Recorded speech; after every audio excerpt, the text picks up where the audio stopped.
Midland Texas में रहने वाली महिला एक उज्जवल सनी मॉर्निंग में नींद से जागती है। ये उसकी छुट्टी का दिन है और वो तय करती है कि इस समय का उपयोग वो उन सभी चीजों और कामों को पूरा करने के लिए करेगी जो बहुत लंबे समय से पेंडिंग हैं।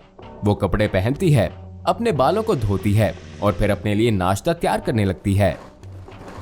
लेकिन जब वो फ्रिज खोलती है तो उसको पता चलता है कि दूध नहीं है और अब उसे दूध लाना पड़ेगा। वो अपने घर से बाहर निकलती है और उसे डोरमैट पर एक पेपर दिखता है। वो इसे उठाने के लिए नीचे बैठती है और देखती है कि ये एक विज्ञापन है जो शहर में खुलने वाले एक नई सुपरमार्केट को दर्शा रहा है। और मजे की बात ये है कि इस पर डिस्काउंट कूपन भी है। क्या सौभाग्य है।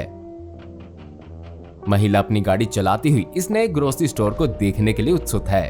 वो अपनी कार को पार्क करके बिल्डिंग की ओर बढ़ती है, लेकिन तभी अचानक एक अजनबी ठीक उसके सामने आ जाता है और उसके हाथ में एक प्लेट होती है जो ऐसा प्रतीत होता है कि शायद ये फ्री सैंपल्स हैं।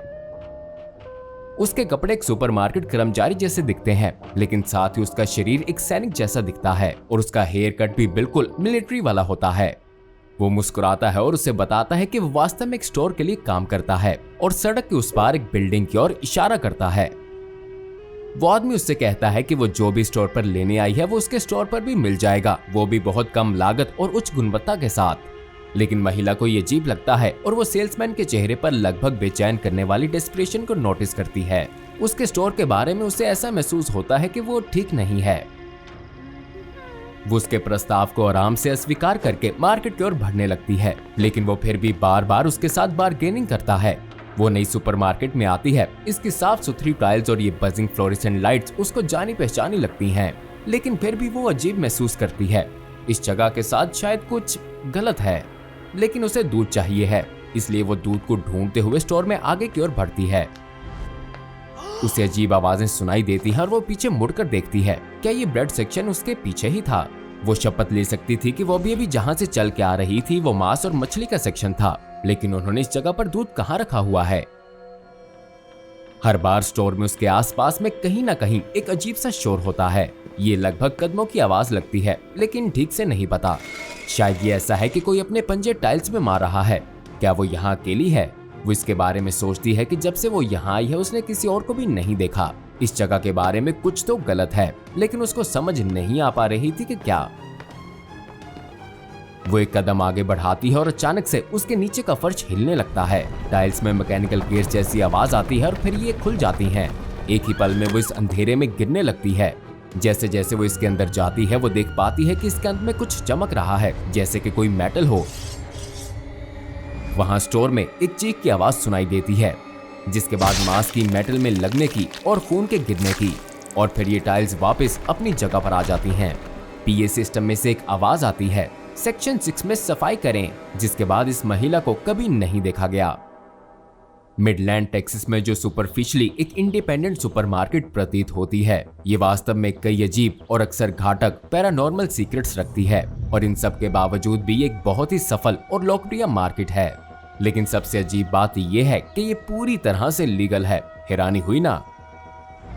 यह में आपका स्वागत है। We are totally going to sell you this, या जैसे कि एससीपी फाउंडेशन इसे SCP-4703 के रूप में जानती है। SCP-4703 के प्राथमिक अनोमलस प्रभाव केवल इसके ग्राहकों को नहीं बल्कि इसके अपनी एग्जिस्टेंस और ऑपरेशंस को भी प्रभावित करते हैं। अनोमली कानूनों को बदल देती है ताकि जो कुछ भी इसके अंदर चल रहा है उसे कानूनी बनाया जा सके, चाहे वो कितना ही अनएथिकल या खतरनाक ही क्यों ना हो।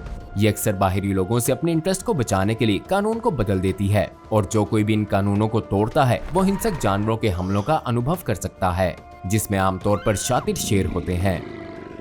ये उन चीजों की सूची है जो SCP-4703 की सीमा के भीतर होती हैं, जो अनएथिकल और खतरनाक होने के बावजूद पूरी तरह से लीगल हैं। अलमारियों के स्टैक्स शक्तिशाली न्यूमेटिक एक्चुएटर्स पर लगे होते हैं जो अपने हिसाब से शिफ्ट और स्पिन करते हैं। हालांकि इसका उद्देश्य स्टोर को अलग दिखाना और ग्राहकों को इससे बाहर जाने से रोकना है, और ये अक्सर अपने अचानक आंदोलन के साथ ग्राहकों को गंभीर चोट पहुंचाने का कारण बनते हैं। कभी कभी अलमारियां आपस में टकराती हैं और अगर कोई उनके बीच आ जाए तो उसे कुचल देती हैं। यदि कोई बच्चा स्टोर के अंदर अपने माता पिता से खो जाए या अलग हो जाए तो उसे जबरन पकड़ लिया जाता है, और उसके माता पिता केवल अपने बच्चे को वापस लेने के लिए या नकद $47.67 का भुगतान कर सकते हैं, या फिर उन्हें अपनी भुवाओं को लेजर फॉलिकल सर्जरी द्वारा हमेशा के लिए हटवाना होगा। बिल्डिंग के विभिन्न हिस्सों में फर्श के नीचे अन्य छुपे हुए जाल तंत्र भी हैं, जिनमें से प्रत्येक किसी अजीब और आर्बिट्रेरी स्थिति से उत्पन्न होता है, वेंसडे शब्द कहने से या फिर वेंसडे शब्द ना कहने से। फिगर्स को हर दिन अपडेट किया जाता है और स्टोर की वेबसाइट पर कई विभिन्न खत्म हो जाने वाली भाषाओं में जैसे कि लैटिन, कोइन, ग्रीक, फिनोशियन और प्यूनिक में प्रदर्शित किया जाता है। ये प्रत्येक ट्रैपडोर एक लंबे अंधेरे शाफ्ट में खुलते हैं जिनमें स्पाइक्स, ग्लिटर्स और जहरीले सांप होते हैं। ये पॉइजनस होते हैं लेकिन वेनमस नहीं। ये सांप खाए जाने पर ही खतरनाक हो सकते हैं और विक्टिम से ये पता चला है कि ये देखने में बहुत आकर्षक होते हैं, जिस कारण इनका विरोध करना बहुत मुश्किल हो जाता है। दुकान के भीतर एक साइड पे स्टार्विंग फॉर सेविंग्स और दूसरी पर डिस्काउंट्स एट बेस्टियस लिखा हुआ है, जहां सभी प्रोडक्ट्स को बंद किया गया है और इन पर 70% या अधिक डिस्काउंट लगाया गया है। हालांकि प्रोडक्ट्स को कम से कम 15 भूखे शेरों द्वारा संरक्षित किया जाता है। Store branding, fishing rods, telescopic grabbing mechanisms और ड्रोन्स, ये सभी दूर से वस्तुओं को पुनः प्राप्त करने के स्पष्ट उद्देश्य के लिए किराए पर उपलब्ध हैं, लेकिन इनकी लागत बहुत अधिक आएगी, इसलिए आपको इन इनक्रेडिबल डील से फायदा उठाने के लिए अपनी हिम्मत को जुटाना होगा। इस बात की भी लगभग 5% संभावना है कि चेकआउट के बाद आपकी कैशियर आपको उन्हें किस करने के लिए कहेगी। यदि आप मना करते हैं तो वो आपके खरीदे गए सामान को आपके सामने जला देगी और आपको रिफंड भी नहीं मिलेगा। और यदि आप किस करते हैं तो 3 में से एक संभावना है कि कैशियर के होंठों पर एक अनोमलस टॉक्सिन हो सकता है, जिससे आपकी तुरंत मौत हो जाएगी। और हर दिन दोपहर 3 बजे से स्टोर बंद होने के समय के बीच किसी भी टाइम पे शेयरों को डिस्काउंट सेक्शन से पूरे स्टोर में घूमने के लिए छोड़ दिया जाता है और उस टाइम केवल 2 ही चेकआउट लाइंस खुली रहेंगी। इस दौरान सभी आइटम्स फ्री होंगी, लेकिन उन्हें एक एक करके स्कैन जरूर करना होगा। SCP फाउंडेशन वर्तमान में SCP-4703 और 2 और अनोमलिस SCP-2030 और SCP-1459 के बीच संबंध की खोज कर रही है। 2030 कस्ट hidden camera show laugh is fun और 1459 एक नाइटमेरिश वेंडिंग मशीन है जो पपीज को मारती है और इसके बदले में वैरायटी ऑफ कुकीज देती है। तो अगर ये इतना खतरनाक है तो फिर SCP foundation we are totally going to sell you this तक पहुंच को ब्लॉक क्यों नहीं कर देती है। दुर्भाग्य से SCP-4703 द्वारा बनाए गए अनोमलस कानूनी प्रभाव, जिनके कारण फाउंडेशन न केवल बिल्डिंग में घुस सकती है और न ही बिल्डिंग को फिजिकली कंटेन कर सकती है। इसके बजाय फिर ये अधिक से अधिक ग्राहकों को 4703 से दूर करने का प्रयास करती है। ऐसा करने के लिए फाउंडेशन ने सुपर कम्पिटिटिव प्राइसेस LLC नामक एक राइवल सुपरमार्केट को सड़क के उस पार खोला है।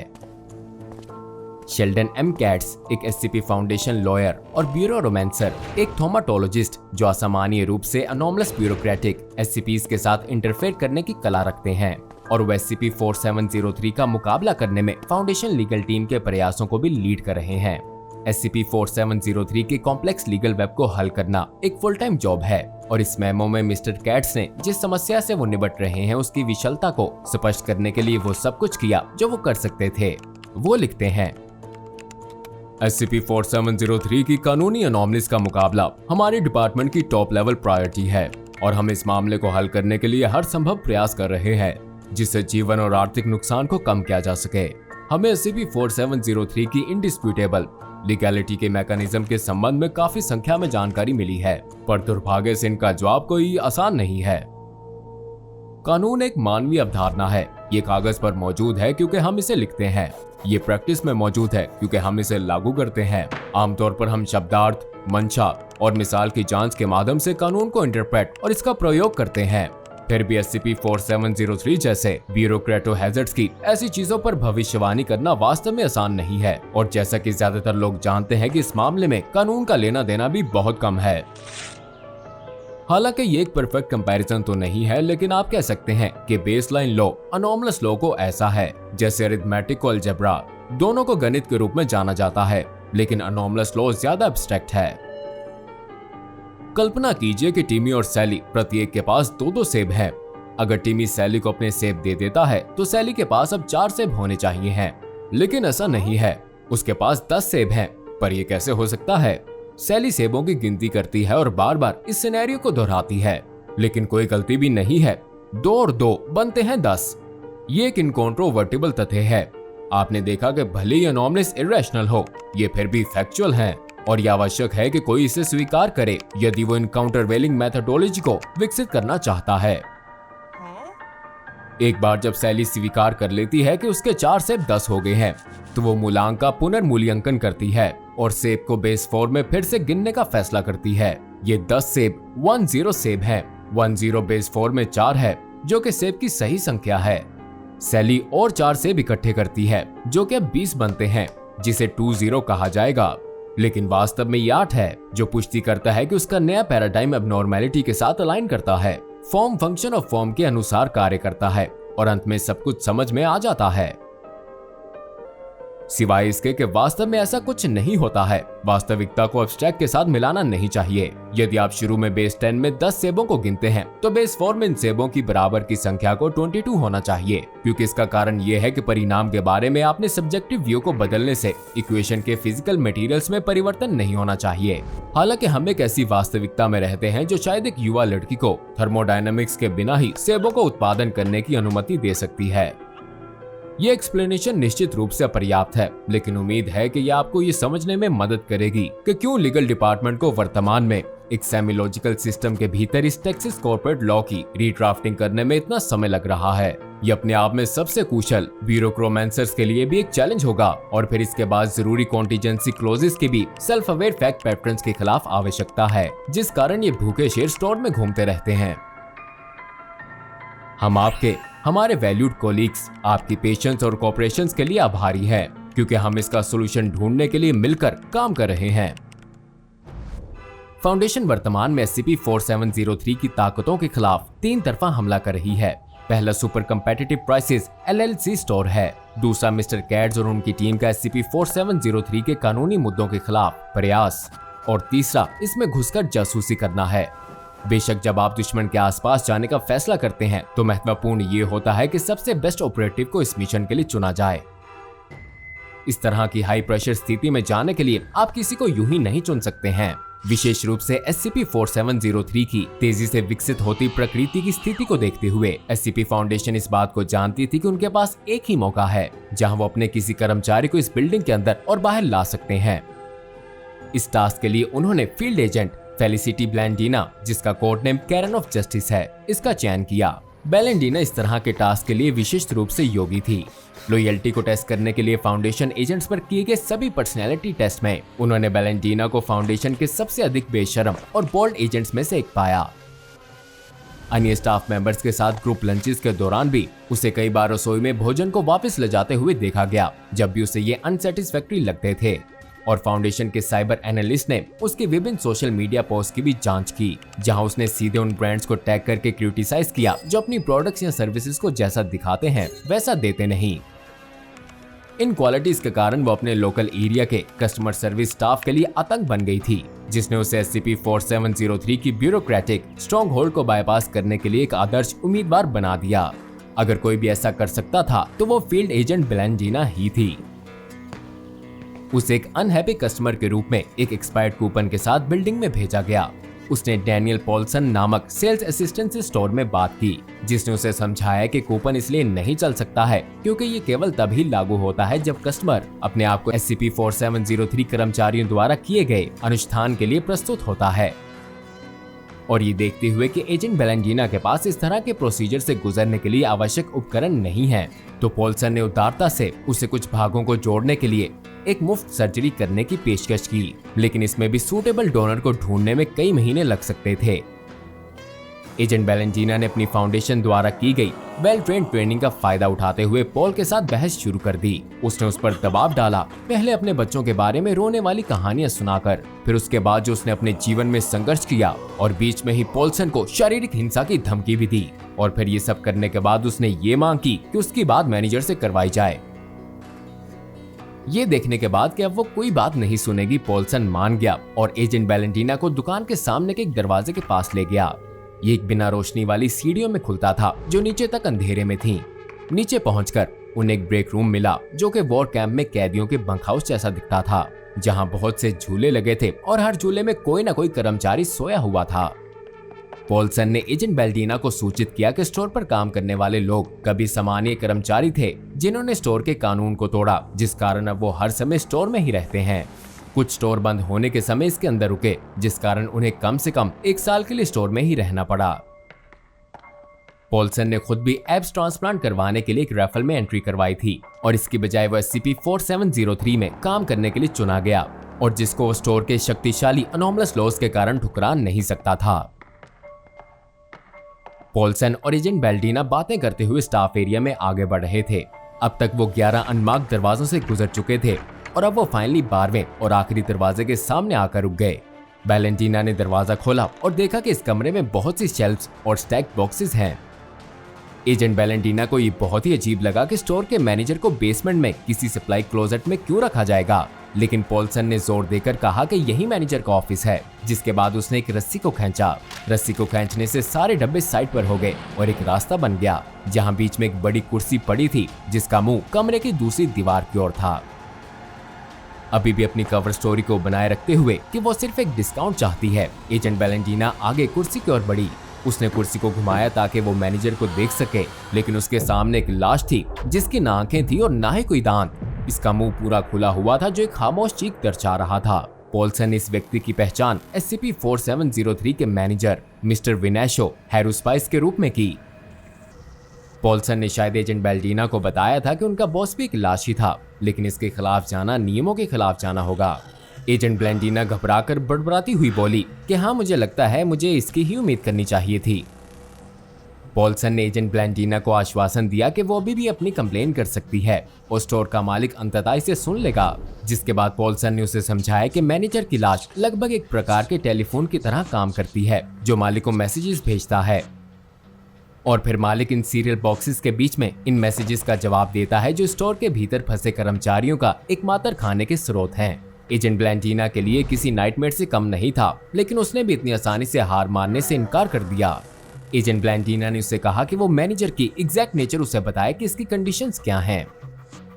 पॉल्सन ने जवाब दिया, मुझे पता है कि ये कानूनी रूप से हमारे मैनेजर हैं, मुझे पता है कि वो हैं या फिर नहीं यही हैं, और मुझे ये भी पता है कि हम में से कोई भी रात को स्टोर बंद करने से पहले इनको गुड नाइट किस देता है। अगर हम इनको कुछ बताते हैं तो मालिक को पता चल जाता है, लेकिन मालिक को वैसे भी सब कुछ पता होता है कि स्टोर में क्या हो रहा है, लेकिन फिर भी इसका कुछ संबंध है। इसके अलावा इनकी आंखें नहीं हैं, बल्कि वास्तव में आंखें गायब हैं। ये एक अच्छा शब्द है। एजेंट बेल्डीना थोड़ा और आगे झुकी ये देखने के लिए कि वास्तव में पॉल्सन का क्या मतलब था, और उसने एक भयानक खोज की। मैनेजर केवल एक लाश नहीं थी, वो सिर्फ चमड़ी थी। एक हंस को किसी कारण एक लाश का रूप दिया गया था। जब एजेंट बेल्डीना ने पॉल्सन से पूछा कि उसने ये क्यों कहा कि आंखें गायब हैं और ये क्यों नहीं कि आंखें नहीं हैं, तब उसने बताया कि कभी-कभी मैनेजर की त्वचा के भीतर से एक आवाज आती है। एजेंट बेल्डीना ने बुद्धिमानी से मैनेजर के मुंह के पास अपना कान लगाने से इनकार कर दिया और इसकी बजाय उसने अपने छुपे हुए माइक्रोफोन को उसके मुंह में डाला। इससे पहले कि पॉल्सन उसे कुछ कहता, सायरन और अलार्म उनके चारों ओर बजने लग गए। पॉल्सन घबराने लगा और चिल्लाया कि शेर आ रहे हैं और उन दोनों को यहाँ से तुरंत निकलना होगा। सौभाग्य से एजेंट बेल्डीना केवल मामूली चोटों के साथ स्टोर से भागने में सफल रही, लेकिन उसके भागने के तुरंत बाद ही SCP-4703 की लीगैलिटी को एक बार फिर से बदल दिया गया और गैर कर्मचारियों को केवल कर्मचारी क्षेत्रों में आने से मना कर दिया गया। एजेंट बेल्डीना ने मैनेजर के शरीर के अंदर जिस ऑडियो को रिकॉर्ड किया था, जब उसे 75% तक तेज किया गया तो इसने एक ध्वनि मानव हंसी का रूप लिया। इस एनोमली की अत्यधिक अजीब प्रकृति और इसके कंटेनमेंट प्रोसीजर्स के कारण SCP फाउंडेशन स्टैंडर्ड द्वारा भी SCP-4703 पर लागू की जाने वाली क्लासेस और डेजिग्नेशन समान रूप से बहुत ही अजीब और जटिल हैं। फाइल और एनोमली की जानकारी को लो टायर में रखा गया है, जहां केवल लेवल 2 को एक्सेस की परमिशन है।